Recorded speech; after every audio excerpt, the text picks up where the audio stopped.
It's Joy here and Sabrina. She just woke up from a nap, so we're still in cuddle phase right now. So she's going to join me while I show you guys how easy it is to do grilled fajitas. This beauty right here is the double burner grill pan, and it is one of my favorite products that we have in the catalog.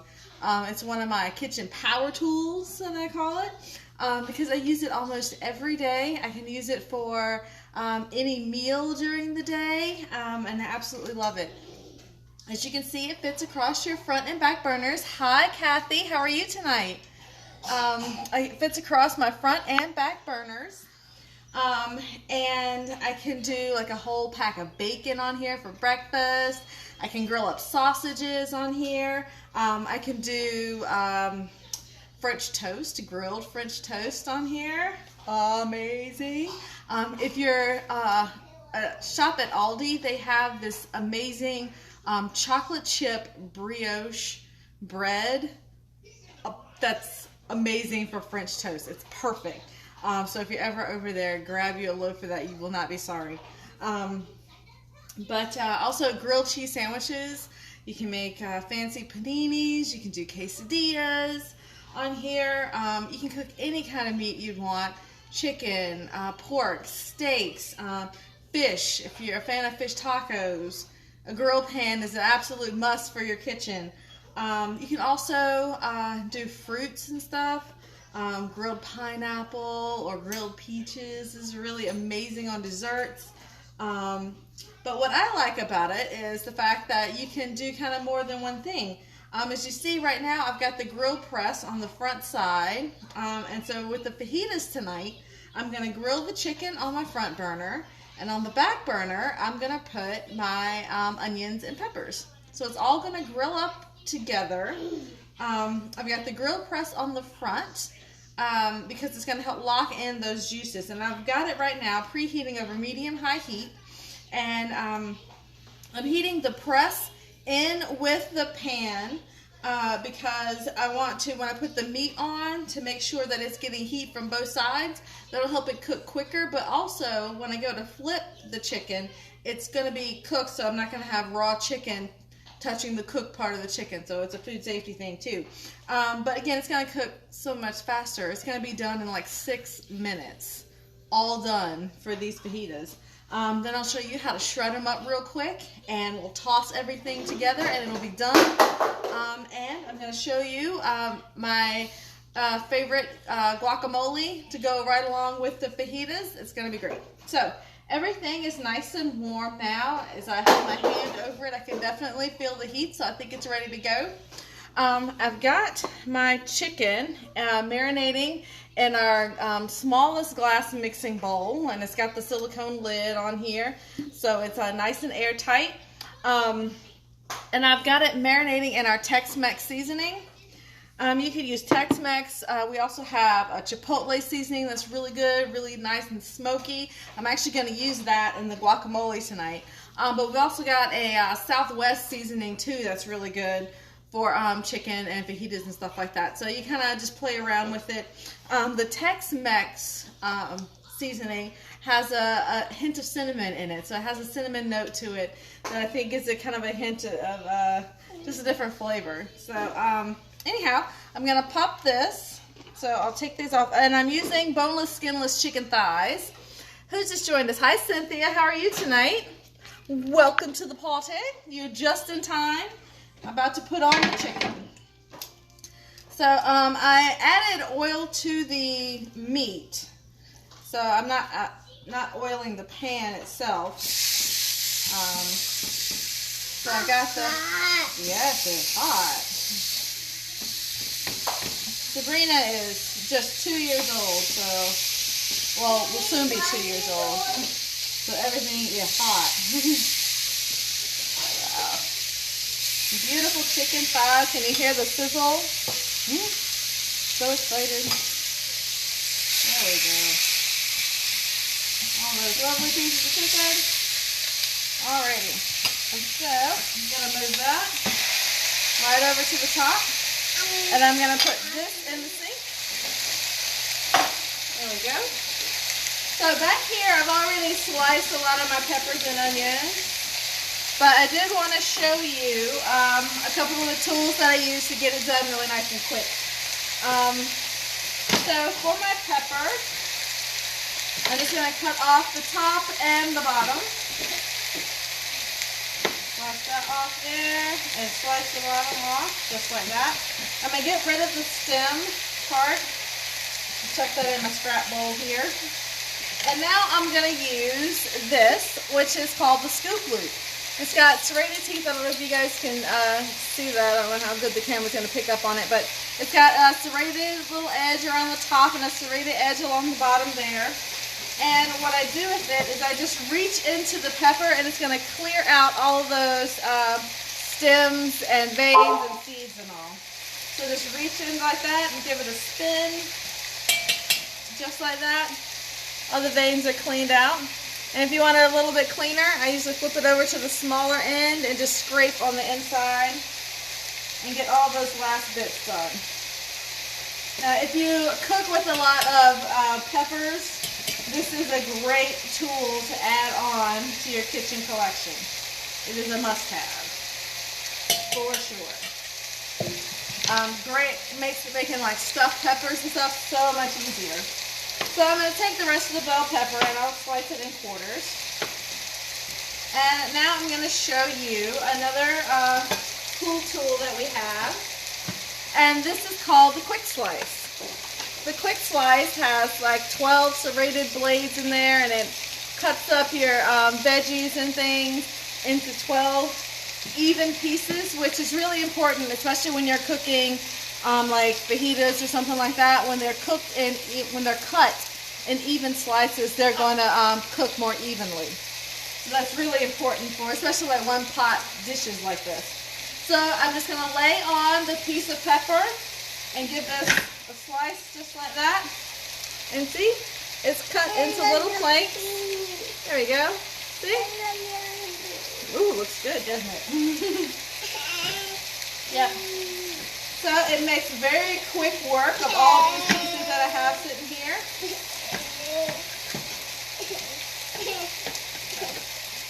Already the chicken is starting to smell amazing. Again, I can definitely pick up on the cinnamon notes and that delicious spicy flavor. There we go.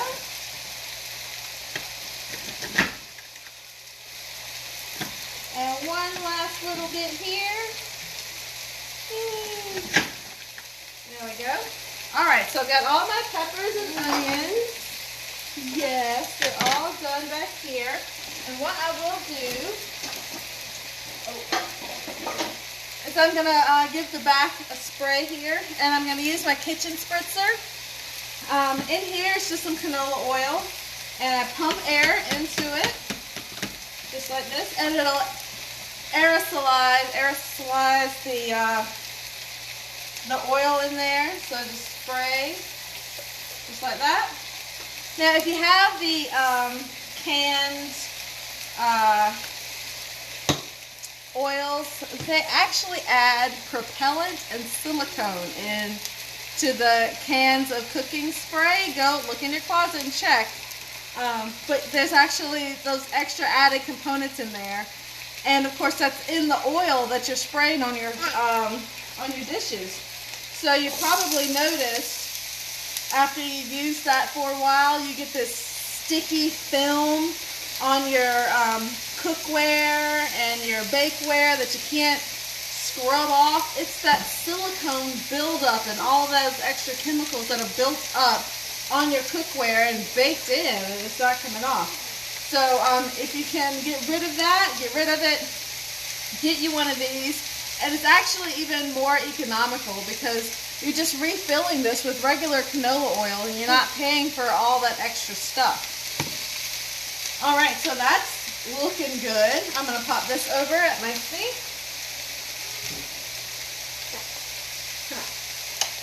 My doodle bug over here. And let's see, where's my extra tongs? Here we are. Alright. Man, it smells amazing in here. these peppers and onions are actually going to infuse with a little of the chicken juices that's kind of running down the sides of the pan. We're going to give the chicken maybe another minute or two, and then we'll flip it, and then it'll be set and ready to go. All right, so while that's percolating, we're going to get started on the guacamole. Unfortunately, I'm the only one in the house that eats guacamole. Such a waste, because I make some really good guacamole. Yes I do. All right, so we're going to start with some avocados. Just going to use my knife, give them a spin around the core there. There we go. All right, using the heel of the knife. Yeah, just popping right into that seed and give it a twist. There we go. And now I'm going to come back to that scoop loop again, and I'm going to use this to scoop out the inside of that avocado.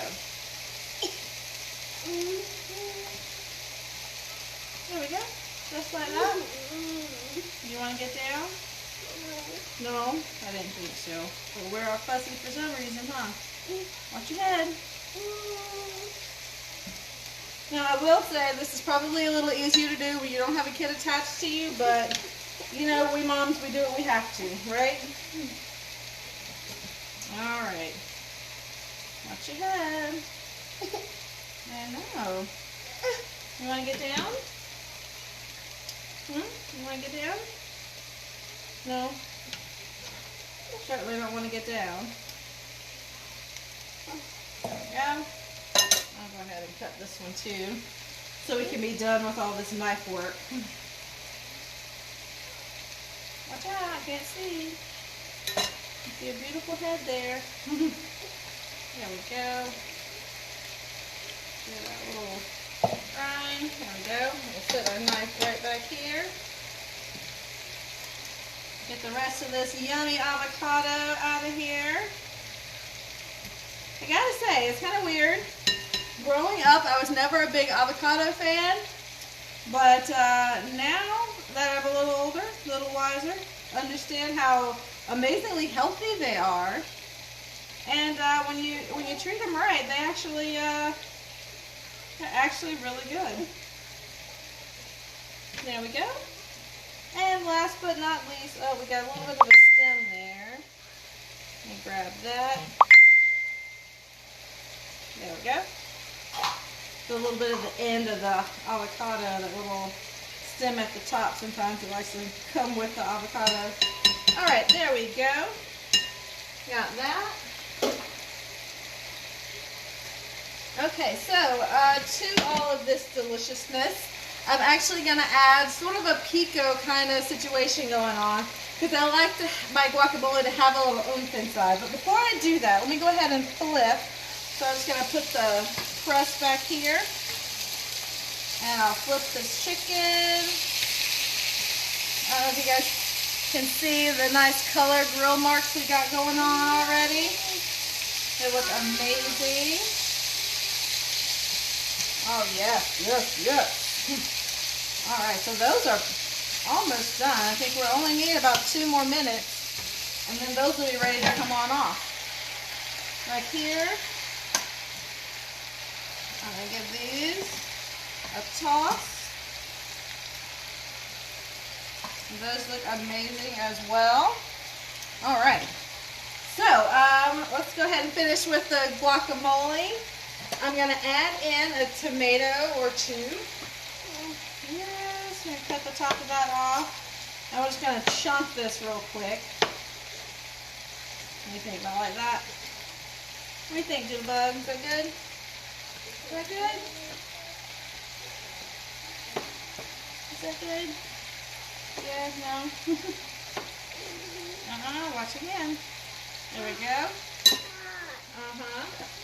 And I'm going to add a little bit of red onion in here as well. So, let me get the top of that off. There we go. And I'm not going to use half of it, maybe like a third of it. I don't need the whole thing. But I like a little bit of red onion, but I don't want it to be too terribly overpowering. So we'll get rid of that, and we'll just kind of chunk this up as well with some big pieces. Now with these chunks, I'm going to throw them in the manual food processor, which is this guy right here. Our manual food processor has a 3-blade system. It's got a locking lid here, so you just open that up like that, and then you just give it a press, and it processes all your food for you. So in case there's ever a power outage, you can still make your pico and have all your guac and all that good stuff. So in here, I'm going to throw in a couple of the tomatoes, a few of the onions in there. Now with the manual food processor, you don't want to fill it all the way up, so I usually go about halfway, so everything has some room to move around a bit. So I pop the lid on and just pump it down.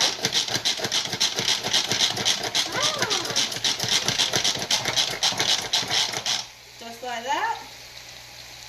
You see? Everything's all nice and diced in there. Isn't that gorgeous? So this I'm going to put right in with my avocado. Oh, a little on the knife there. There we go. Put all that in with the avocado. Put the blade back in. And I'm going to add the rest of the onion and the rest of the tomatoes. Oh no! Tomato down. Probably the one thing that hits the floor of my kitchen that my dogs won't eat. So I'll have to pick that up here in a second. Oh, there we go. Alright. So, lid back on.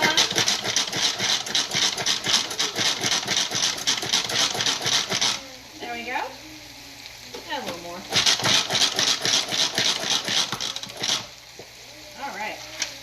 So this top part here, you do not put that in water. When you wash it, you just take a damp soapy cloth, wipe it off, and then wipe it off again with the drying cloth. If you submerge those internal mechanisms can get a little wonky. It can start to rust because it takes on water very easily. It does not release water very easily, so you want to be careful of that. There's a little sticker on there that reminds you not to submerge it in water, so I just keep the little sticker on to be a reminder to myself and to my darling husband should he ever wash my dishes for me. So all that right in with the avocado. Okay. So to this, I'm going to add some lime. But before I do that, I'm going to go ahead and take my chicken off and let that kind of rest for a minute before we get started. And I'm just going to sit this right in the oven because that's where I put hot things that I don't know what to do with. So, look at that chicken though. Isn't that gorgeous? Look at those grill marks. And juicy. Oh my goodness. There we go.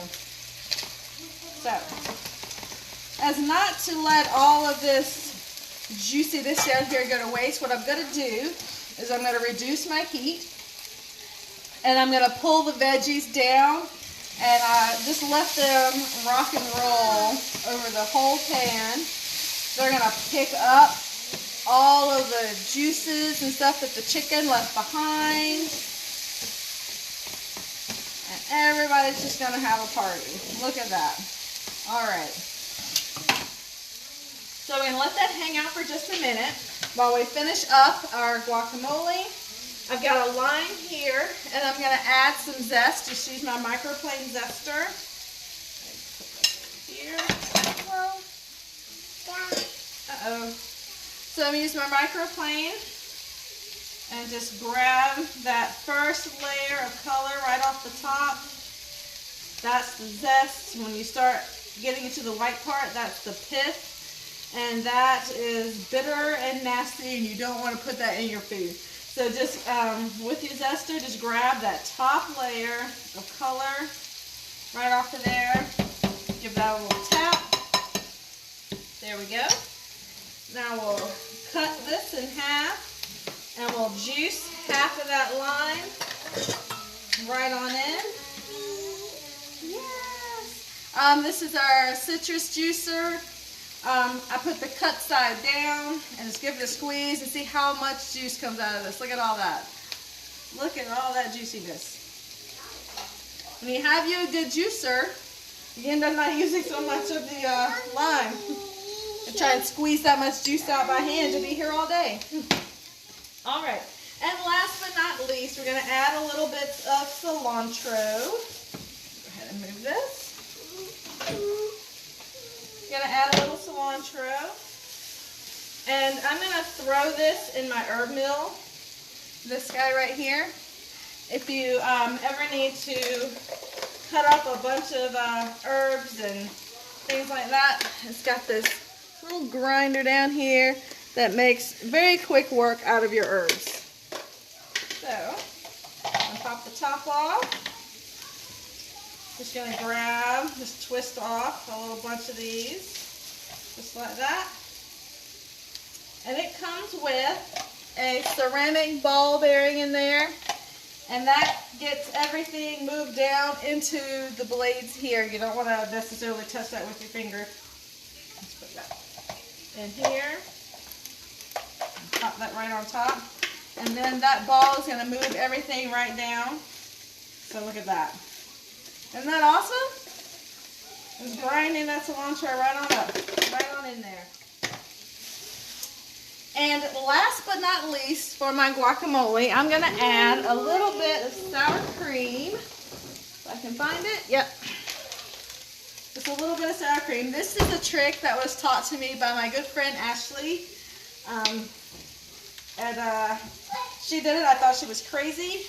And ever since then, I have always made my guacamole like this because the flavor is amazing. It just kind of cools the whole thing down from all the cumin and, of course, the chipotle. So what I'm going to use is probably about half of a tablespoon, around about half of a tablespoon. There we go. And a little bit of salt. You going to hold on to that for me? Thank you. And add some salt. There we go. Thank you. And now I'm going to use, oh wait, forgetting one thing, some garlic. And for that, I'm going to pop that right into my garlic press. I'm not going to peel it. I'm just going to put it right in. And there we go. Garlic is on. And look at that. The skin came right off on the top. No more in the press. All the garlic is pressed out. So I don't have to touch garlic with my hands. I don't have garlicky fingers. And so I'm going to mash all this together with this mix-and masher.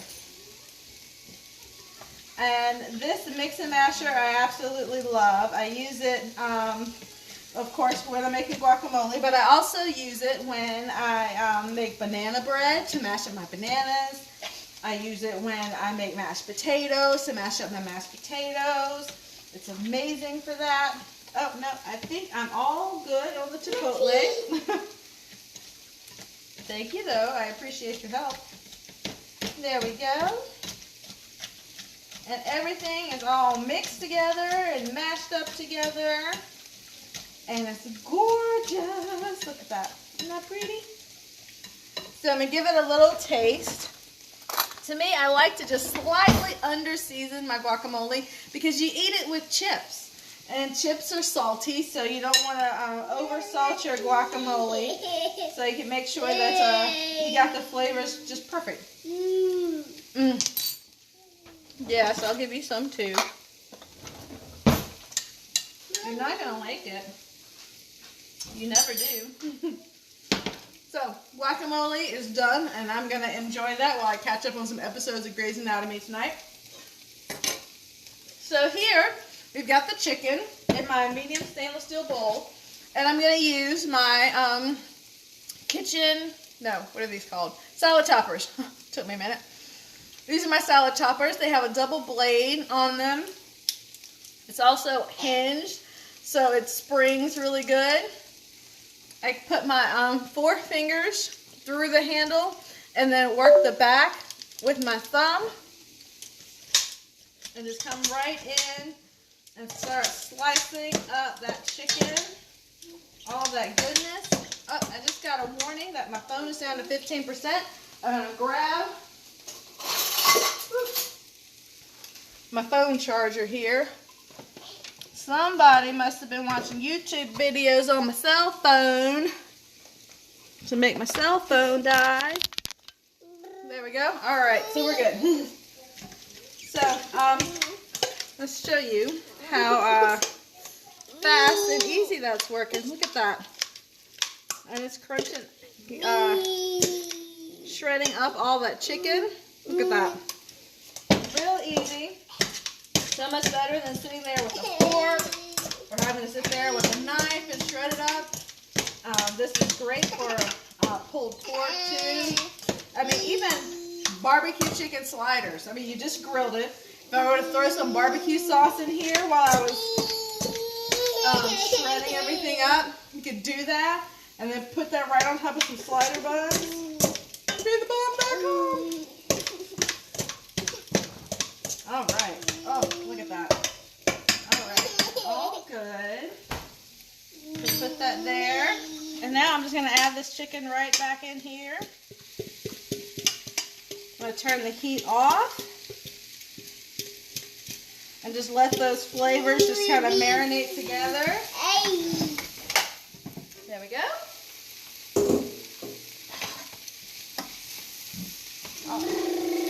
The onions and peppers have a couple of grill marks on them as well.